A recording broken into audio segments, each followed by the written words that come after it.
Hello everyone, welcome back to my YouTube channel. And आज हम इस वीडियो में सॉल्व करेंगे class 8 math poly star sample paper 2। इससे पहले हमने सैम्पल पेपर 1 सॉल्व कर लिया है, जो कि आपको प्लेलिस्ट में देखने को मिल जाएगा। एंड हमने सभी चैप्टर के MCQs 2 मार्क्स एंड 4 मार्क्स के क्वेश्चन भी डिस्कशन कर लिया है। एंड बस 4 मार्क्स के बस कुछ कुछ चैप्टर के रह गए हैं, वो भी हम आने वाली वीडियो में सॉल्व कर लेंगे। तो चलिए हम पोलिस्टार 2 सॉल्व करते हैं, जो कि होगा ये वीडियो नंबर 1। एंड इसमें हम सॉल्व करेंगे part A and part B. And upcoming video में हम सॉल्व करेंगे part C and part D. तो चलिए, फर्स्ट है MCQs। The additive inverse of 2/3 is. Additive का मतलब क्या होता है? इसमें हमें क्या करना होता है ना, अगर कोई भी साइन प्लस में है उसको माइनस में चेंज कर देते हैं। अगर कोई माइनस में हो तो प्लस में कर देंगे। तो देखो, इसमें जो 2/3 है ये दोनों प्लस में है, तो 2/3 किस में हो जाएंगे? माइनस में हो जाएंगे। तो देखो, माइनस के 2/3।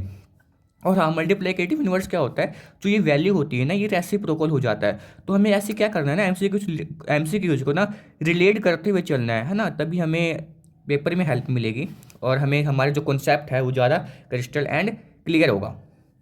क्वेश्चन नंबर 2 क्या है? What will be the value of x equation 2x + 3x + 5।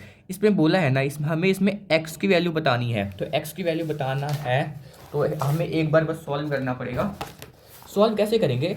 जैसे कि इसमें लिखा है ना, 2x + 3 इक्वल x + 5।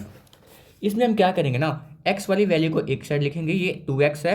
देखो, इक्वल की इधर x है, इसको इधर लेके आएंगे तो साइड चेंज होता है, तो साइन भी चेंज होता है। साइड चेंज तो साइन चेंज। ये प्लस में था, किस में हो गया? माइनस में। ये प्लस का 5 है, ये प्लस का 3 है, इधर जाकर किस में हो जाएगा? माइनस में हो जाएगा। क्योंकि ये प्लस का था, साइड चेंज तो साइन चेंज, तो ये माइनस का 3 हो जाएगा। 2x में से x जाएगा, बचेगा x।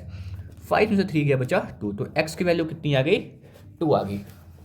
इसमें देखो x की वैल्यू कहाँ है? x की वैल्यू 2 ये रहा। If adjacent angle of rhombus are equal then which polygon it will become. हमें पता है जो कि रोम्बस और स्क्वायर होता है, जो कि दिखने में हमें सेम ही लगता है, बस एंगल्स का फ़र्क होता है। इसने बोला अगर रोम्बस के सारे एंगल्स को इक्वल कर दे तो क्या बन जाएगा? अगर रोम्बस के सारे एंगल्स को इक्वल इक्वल कर देंगे ना, तो ये स्क्वायर बन जाएगा। क्योंकि बस रोम्बस की भी 4 साइड होती है, स्क्वायर की भी 4 साइड होती है, और साइड भी सारी इक्वल होती है, बस एंगल से डिफरेंस होता है। एंगल कर देंगे 90 डिग्री मान लो, तो सेम ही हो जाएगा ना, स्क्वायर के बराबर आ जाएगा। How many natural number lies between 62 and 72। तो नेचुरल नंबर क्या होता है? एक से लेके ना 100, एक से लेके इनफाइनाइट तक जितनी भी वैल्यू है उन सभी को क्या कहते हैं? नेचुरल नंबर कहते हैं। होल नंबर किसे कहते हैं? जो 0 से स्टार्ट हो और इनफाइनाइट तक चलता जाए। रैशनल नंबर किसे कहते हैं? जो P/Q के फॉर्म में हो। तो इसमें बोला है 6, देखो 6 का स्क्वायर है एंड 7 के स्क्वायर है, इनके बीच का जो रैशनल नंबर कितना होगा? सिंपली इसमें एक छोटा सा ट्रिक है, जो कि आपने प्रीवियस से जो वीडियो में मैंने भी बताया था। जैसे 6 + 7 कितना होता है? 13 होता है। तो इनके बीच में आने वाला जो भी नेचुरल नंबर होगा कितना होगा? 13 होगा। वट स्मॉलेस्ट, इसके बाद कौन सा क्वेश्चन है? What smallest number must be subtracted from 106 to make it perfect square. अब देखो, अब इसमें ना हमें थोड़ा सा दिमाग लगाना है। अब इस क्वेश्चन को सॉल्व करने के लिए नहीं बैठेंगे, दिमाग लगाओ। अगर 106 में से वन सब माइनस करेंगे तो 105 आएगा। क्या 105 एक परफेक्ट स्क्वायर है क्या? बिल्कुल नहीं है, मुझे वैसे ही पता है, आपको ही पता होगा। और अगर 3 सब माइनस करेंगे तो 103 आ जाएगा, जो कि वो भी नहीं है। अगर 6 माइनस कर देंगे तो क्या बचेगा? 100, जो कि 100 एक परफेक्ट स्क्वायर है। 10 × 10 का ये पेयरिंग बनता है। इसका ऑप्शन क्या आ जाएगा? 6 आ जाएगा। तो ऐसे आपको क्या करना है ना, एलिमिनेशन मेथड लगाना है। जैसे कि आपको पता ही आंसर हो ही नहीं सकता, तो छोड़ो दो, उसको क्रॉस लगा दो, ठीक है। तो इससे अकॉर्डिंग हमें क्वेश्चन को सॉल्व करना है। द क्यूब रूट ऑफ 10 का मतलब 1000 इज। देखो, 1000 को कैसे लिख सकते हैं? 10 × 10 × 10। तो देखो, अगर क्यूब में 3 का पेयरिंग करते हैं, अगर ट्रिपल पेयरिंग है तो क्यूब से बाहर आ जाता है, तो इसका क्यूब क्या हो जाएगा? 10 हो जाएगा। Dash list the transactions carried out in the account. तो पासबुक से होता है ना, ठीक है। तो इसके बाद what does given diagram represent. ये जो हमें डायग्राम गिवन है ये हमें क्या रिप्रेजेंट कर रहा है? देखो, एक्स एक्स 2x, देखो प्लस में 3, क्योंकि आगे चलें तो प्लस होगा, प्लस में 3, तो 2x प्लस में क्या आ जाएगा? 3 आ जाएगा। If the side of the cube is double then volume of resulting become will be. अब इसने क्या बोला है, साइड ऑफ द क्यूब बोला है। अगर साइड ऑफ द क्यूब क्या होता है, ए का क्यूब होता है, तो उसने बोला वॉल्यूम पे क्या असर होगा। अगर देखो मैंने बोला साइड ऑफ क्यूब क्या होता है, ए का क्यूब होता है, अगर इसको मैं डबल कर दूं तो वॉल्यूम क्या हो जाएगा। तो दो का क्यूब क्या होता है, मतलब 2 × 2 टू टू जा 4, 4 2 जा कितना होता है 8 होता है ना, तो 8 का क्यूब आ जाएगा। तो जो वॉल्यूम होगा कितने टाइम इंक्रीज हो जाएगा, 8 टाइम इंक्रीज हो जाएगा। सेम क्वेश्चन सैम्पल पेपर 1 में था, उसमें पर बात की थी सरफेस एरिया के बारे में। उसने क्या किया था, सरफेस एरिया को डबल किया था। जब सरफेस एरिया को डबल करेंगे जो भी हमारा एरिया होगा 4 टाइम्स हो जाएगा, और वॉल्यूम के केस में वॉल्यूम 8 टाइम्स हो जाएगा। ध्यान देना, वॉल्यूम्स हमारा 8 टाइम्स होगा और एरिया हमारा 4 टाइम्स होगा। तो ये क्वेश्चन था सैम्पल पेपर 1 का। तो ये भी ध्यान दीजिएगा कि जो आपकी जो बोर्ड की डेट शीट है वो भी आ गई है, जो कि फरवरी के मंथ से स्टार्ट हो जाएंगी। तो अभी से हमने एक एक सैम्पल पेपर को अच्छे से सॉल्व करना है, इससे बाहर नहीं आएगा, यकीन कीजिएगा, ठीक है। तो इसके बाद क्वेश्चन नंबर 10 क्या है, find the area of the rhombus whose diagonals are of 4 centimetre and 6 centimetre. अब देखो एरिया ऑफ रोम्बस हमें पता करना है, डायगोनल दिया हुआ है, इसका फॉर्मूला क्या होता है, इसका फॉर्मूला होता है 1/2 डायगोनल्स इंटू डायगोनल्स, यानी कि d1 इंटू d2। सिंपली आप इसको सॉल्व कर लेना तो आपका आ जाएगा कितना, देखो 1/2 d1 इंटू d2, 1/2 d1 हमें दिया हुआ था 4 एंड d2 हमें दिया हुआ था 6। 4 2 जा होता है 2 2 जा होता है 4, 2 6 जा होता है 12 सेंटीमीटर का स्क्वायर। हाँ ध्यान देना, एग्जाम में क्या करेगा ना, ये सेंटीमीटर तो दे देगा पर स्क्वायर नहीं देगा। तो अगर आपने सेंटीमीटर फटाफट टिके लगा दिया और स्क्वायर पर ध्यान नहीं दिया तो क्वेश्चन क्या हो जाएगा, सीधा रॉन्ग हो जाएगा, सारी मेहनत पानी में हो जाएगी। तो इस बात का ध्यान देना कि जो भी हम एरिया निकालते हैं ना, तो ऊपर क्या आएगा, स्क्वायर आएगा, वॉल्यूम निकालेंगे तो क्यूब आएगा। तो इस बात का हमें हमें ध्यान देना है। और किसी की पावर 0 हो तो इसका मतलब वो वैल्यू क्या हो जाती है, 1। ये हमने चैप्टर नंबर 10 में सीखा था। तो देखो 3 स्क्वायर प्लस 4 स्क्वायर किया हो और देखो होल की पावर 0 आ गई, तो ये सारी वैल्यू क्या बन जाएगी, 1 बन जाएगी। इस क्वेश्चन को हमें सॉल्व करना है, तो इसमें से कौन सा आंसर आएगा।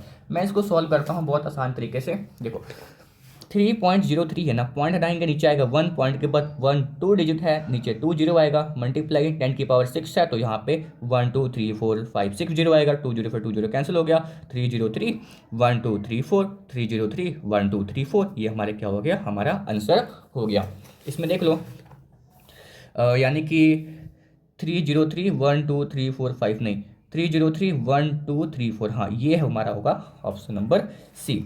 अब ये क्वेश्चन हमें दिया हुआ है 4x का स्क्वायर माइनस 8x अपॉन में माइनस का 4x का स्क्वायर। अब जो ये माइनस का 4x का स्क्वायर है ना, ये 4 के साथ भी है और 8 के साथ भी है। तो इसको कैसे सॉल्व करेंगे, देखो 4x का स्क्वायर, अब माइनस का जो 4 का एक्स स्क्वायर है इसके साथ भी है, और माइनस का 8x के स्क्वायर के साथ भी माइनस का 4x का स्क्वायर है, ये तो कैंसिल हो जाएगा। 1 बार पेपर साइन किसका आएगा, माइनस का, प्लस का साइन, देखो 4 1 जा 4, 4 2 जा कितना होता है 8, यानी कि ये कैंसिल हो गया 2 बार पे, 2 अपॉन में क्या आ जाएगा, एक्स हो जाएगा, माइनस से तो माइनस कैंसिल हो जाएगा, तो ये हमारा क्या हो जाएगा, माइनस का, ध्यान देना क्या आ जाएगा इसका आंसर, माइनस का 1 प्लस में 2 अपॉन में एक्स, कुछ मत करना, माइनस का 4x का स्क्वायर था, इसके आप नीचे लगाना 4x का स्क्वायर माइनस लगाना, एंड क्या करना 8x अपॉन में माइनस का 4x का स्क्वायर, इससे ये कैंसिल करना, इससे ये 2 बार में कैंसिल कर देना, तो हमारा क्या आ जाएगा, आंसर आ जाएगा, ये सॉरी यहाँ पे ये नहीं है, ठीक है। तो इससे हमारा आंसर आ जाएगा क्या, 1 माइनस का 1, हाँ माइनस का 1 प्लस 2 अपॉन में एक्स, हमारा ऑप्शन नंबर क्या आ जाएगा, सी आ जाएगा, ठीक है। इसके बाद जो क्वेश्चन नंबर 15 है, कॉमन फैक्टर बताना है 5a square B and 9xy का स्क्वायर। अब इसमें बताओ कॉमन चीज़ क्या दिख रही है, कोई कॉमन चीज़ दिख रही है क्या, मुझे तो दूर तक नहीं दिख रही है, ना ही 5 कॉमन दिख रहा है, ना ही a, देखो 5 इसमें है, इसमें नहीं है, ए इसमें है, ए इसमें नहीं है, बी इसमें है, बी इसमें नहीं है, कॉमन तो कुछ है नहीं, दोनों में कोई भी सिमिलर नहीं है, तो इसका आंसर क्या आ जाएगा, 0 आ जाएगा, क्योंकि मुझे तो इसमें कुछ भी कॉमन नहीं दिख रहा है। इसके बाद क्या है, इसके बाद जो क्वेश्चन है, विच of the following point is on x axis, इसमें एक्स एक्सिस का पॉइंट देखने के लिए हमें वाई एक्सिस 0 होना चाहिए। तो पहला वैल्यू क्या होता है, एक्स होता है, दूसरा वैल्यू क्या होता है, वाई होता है, ठीक है।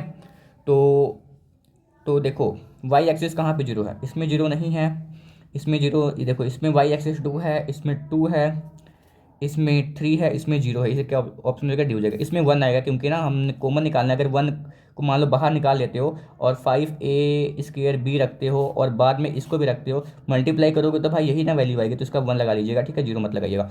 अगर इसमें पता लग गया ना इसमें क्या करना है, इसमें ऑप्शन नंबर डी इसलिए आएगा क्योंकि जो हमारा वाई एक्सिस है वो कितना होना चाहिए, वो होना चाहिए 0, क्योंकि हमें एक्स एक्सिस की वैल्यू पता करनी है। तो इसमें वाई एक्सिस 0 है तो एक्स की वैल्यू 4 है, तो हमारा ऑप्शन नंबर क्या हो जाएगा? डी हो जाएगा।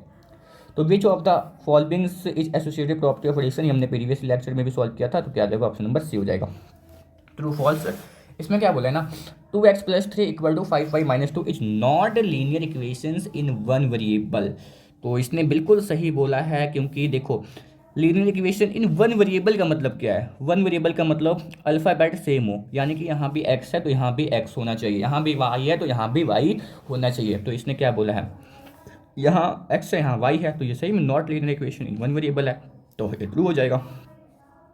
The diagonal of a parallelogram are equal, हाँ बिल्कुल, अगर पैरेललोग्राम मैं बना दूँ और इसका मैंने डायगोनल बना दिया, ये आपस में क्या होते हैं? इक्वल होते हैं। एक बैग कंटेन 10 ब्लू बॉल, एक बैग में 10 ब्लू बॉल हैं, है ना, तो the probability of getting the red ball is 3/10। कैसे भाई? इसमें बैग में जब ब्लू बॉल है तो हमें प्रोबेबिलिटी कैसे पता लगेगा रेड बॉल की? तो ये फॉल्स हो जाएगा ना, ठीक है, क्योंकि बैग में बस ब्लू बॉल है तो रेड बॉल मिलने के कोई चांस ही नहीं है, तो क्या हो जाएगा? इसका फॉल्स हो जाएगा। 7y-5 इज बाइनोमियल्स, बिल्कुल बिल्कुल सही क्वेश्चन है। अगर देखो, अगर 2 टर्म हो तो बाइनोमियल्स, 1 टर्म हो तो मोनोमियल, अगर 3 टर्म हो तो ट्राइनोमियल्स होता है। टोटल सरफेस ऑफ सिलेंडर, बिल्कुल ये सही बात है, फॉर्मूला आपको याद भी होगा। वेरिएबल इंक्रीज और decreasing together always in inverse proportions, नहीं, अगर वेरिएबल्स इंक्रीज हो रहा है, अगर दोनों अगर डिक्रीज हो रहा है तो वो डायरेक्ट प्रोपोर्शन होगा, इनवर्स प्रोपोर्शन नहीं होगा। क्या हो जाएगा? फॉल्स हो जाएगा। The factor of the algebraic expression, अगर इसका अगर फैक्टर निकालोगे, यानी कि मैंने बताया था कि इसको कैसे निकालते हैं, इसको निकालने का तरीका क्या है कि हमें सॉल्व करना पड़ेगा तभी निकलेगा। तो ये जो फर्स्ट वैल्यू के कोफिशिएंट को लास्ट वैल्यू के साथ क्या करो? मल्टीप्लाई करो। इसके आगे 1 होगा, 1 को 9 के साथ मल्टीप्लाई करेंगे तो 9 आएगा, 9, ठीक है। अब जो 9 को ना हमें ऐसे 2 वैल्यू में स्प्लिट करना है कि प्लस माइनस करने पे ना माइनस का 6 है और मल्टीप्लाई करने पे 9 है। तो अगर मैं 3 लिख लूँ तो 3 3 कितना होता है? 3 3 कितना होता है? 9 होता है। अगर माइनस का लगा लूँ, माइनस माइनस प्लस, 3 3 कितना हो गया? 6 आ गया, तो बीच वाली वैल्यू भी बन जा रही है। तो एक्स का स्क्वायर माइनस का 3x माइनस का 3x प्लस में 9, एक्स आ गया कॉमन, एक्स माइनस यहाँ क्या बच गया? 3 बच गया, क्योंकि एक्स तो बाहर चला गया था माइनस का। इन दोनों में से कॉमन आप 3 ले सकते हो, अंदर क्या बच गया? x-1, सॉरी x-3 आएगा। तो x-3, ये भी देखो x-3 ये वाला आ गया, x-3 2 बार था, इसको हमने एक बार लिख लिया, तो ये हमारा आंसर ये आ जाएगा। और इसमें भी बिल्कुल यही दिया था, क्वेश्चंस बिल्कुल सही बोल रहा है, तो इसका क्या हो जाएगा? ट्रू हो जाएगा। If one diagonal of a rectangle is 6 centimetres then length of the other diagonal, अगर बताओ, अगर if one diagonal of rectangles, अगर एक 6 है तो अदर डायगोनल्स कितना होगा? वो भी तो 6 होगा ना, मैंने क्या बोला था, डायगोनल्स तो सेम ही होता है, तो ये भी क्या हो जाएगा? 6 सेंटीमीटर हो जाएगा। Sum of all centre angles pie chart कितना हो जाएगा? 360 डिग्री हो जाएगा। The number of zeros in square root, अगर आप इसका स्क्वायर रूट निकालोगे ना तो 980 आएगा। मैंने ना अपने एक सेपरेट वीडियो में समझाया है how to find square root, decimals में भी समझाया है, है ना, लॉन्ग डिवीजन मेथड में भी समझाया है, तो आप इसको फाइंड करना। तो 980 आ जाएगा। इसमें नंबर ऑफ जीरो कितने आ रहे हैं? 1 आ रहा है, तो इसका आंसर क्या हो जाएगा? नंबर ऑफ जीरो पूछा तो 1 ही आ जाएगा। तो इसका में dash cubes of the side 1 centimetre will form a cube of sides 2 centimetres, यानी कि क्या साइड्स का क्यूब क्या होता है? मैंने बताया था कि ए का क्यूब होता है। अगर ए का क्यूब हो गया तो क्या करोगे, यानी कि ए का क्यूब हो गया ना तो 2 का क्यूब करोगे तो 2 × 2 यानी कि 2 2 जा 4, 4 2 जा कितना होता है? 8, तो 8 आंसर आ जाएगा, ठीक है। तो क्वेश्चन नंबर 5 क्या बोला है ना, क्वेश्चन नंबर 5 क्या बोला है? Solve text slab. जो क्वेश्चन काफ़ी बार रिपीट हो गया, 4 स्लैब जाएगा, तो ये क्वेश्चन काफ़ी बार रिपीट हो गया, तो इसको मैं दे देता हूँ इंपॉर्टेंट क्वेश्चन में से एक। स्टैंडर्ड फॉर्म लिखना था, यानी कि अगर पॉइंट इधर है हमें लेके जाना पड़ेगा राइट की ओर, 1 2 3 4 5 6 7, है ना, 1 2 3 4 5 6 7, तो 2.1 मल्टीप्लाई 10 की पावर कितनी हो जाएगी? 2.1 मल्टीप्लाई 10 की पावर -7, यानी कि साइन किस में हो जाएगा? माइनस में हो जाएगा। द f6 का ऑफ 2, 7 का क्या आ जाएगा? 2 आ जाएगा, ठीक है। इसके बाद इसको हमें सॉल्व करना है, solve and write the multiplicative inverse करना है। तो सिंपली क्या करो, 4 5 जा 20 होता है अपॉन में 8 3 जा कितना होता है 24 होता है। बस इस वैल्यू को रेसिप्रोकल कर दो, 20/24/20, ये तुम्हारा क्या हो जाएगा, आंसर हो जाएगा। सिंपली हमें वैल्यू को रेसिप्रोकल करना होता है मल्टीप्लाई करने के बाद में। Find the square root of 36400 by using prime factor method का one of the most easy question in this chapter. Simply हमें प्राइम फैक्टर पता करना है। तो क्या करेंगे इसमें, सिंपली मैंने यहाँ पे साइड में पता फाइंड किया हुआ है, अब देख लो इसको। तो इसमें से क्या करेंगे, पेयरिंग 2 है बाहर निकल जाएगा, 2 बार है 1 बाहर निकल जाएगा, 2 बार है 1 बाहर निकल जाएगा, 2 बार है 1 बाहर निकल जाएगा। 2 2 जा 4, 4 जा 12, 12 5 जा 60, 60 क्या आ गया, आंसर आ गया। और ध्यान देना प्री बोर्ड में पक्का आपका सैम्पल पेपर ही आएगा, तो सैम्पल पेपर सारे करके जाने हैं।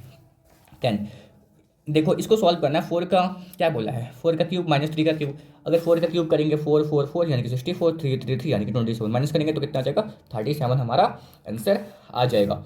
इसके बाद इसको सॉल्व करेंगे। देखो अगर ये 3 की पावर -1 है ना, इसको मैं लिख सकता हूँ 1/3, तो नीचे आके ना प्लस में हो जाएगा ना, मल्टीप्लाई 3 बार है तो 1 2 3 अपॉन में ये 2 बार था 1 2, 1 से 1 3 गया, इससे ये गया, इससे ये गया, आंसर कितना आ गया 1 क्या आ गया इसका आंसर। तो ये हम हो गया हमारा part A and part B. इसके आने वाले वीडियो में सॉल्व करेंगे part C and part D. तो चलिए मिलते हैं इसके नेक्स्ट वीडियो में। So thank you for watching this video, thank you.